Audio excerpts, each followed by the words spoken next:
Что снимать-то? Сомневался, да? Так, блин, не знаю, на улице вот и тепло, да, вот не знаю, сколько там, 35-36 градусов, да? Но, единственная проблема сейчас здесь, то, что я в штанах хожу. Я... Да. Костюмом. Я же знаю, чем тебе пахнет. Я слышал, чем-то пахнет. Нет, костюм. Потому что все палят. Нет, мы же когда прошлый раз пришли сюда. Так и шо? И шо?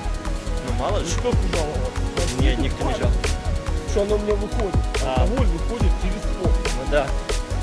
Так блин, я не знаю, что там остается. Организм начинает выталкивать алкоголь, и он выходит через пот.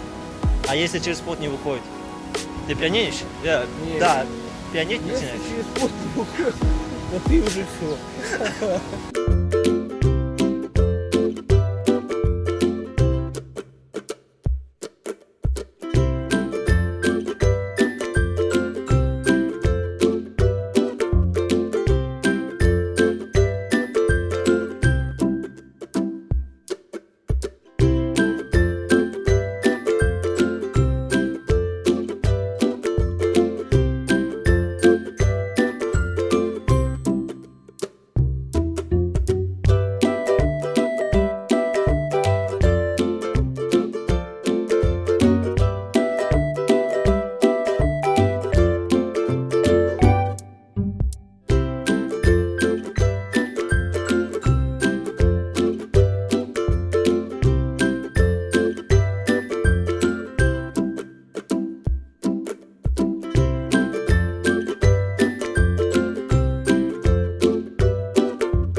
Ты устал? Ладно, ребят. Всем пока. Да, покурить.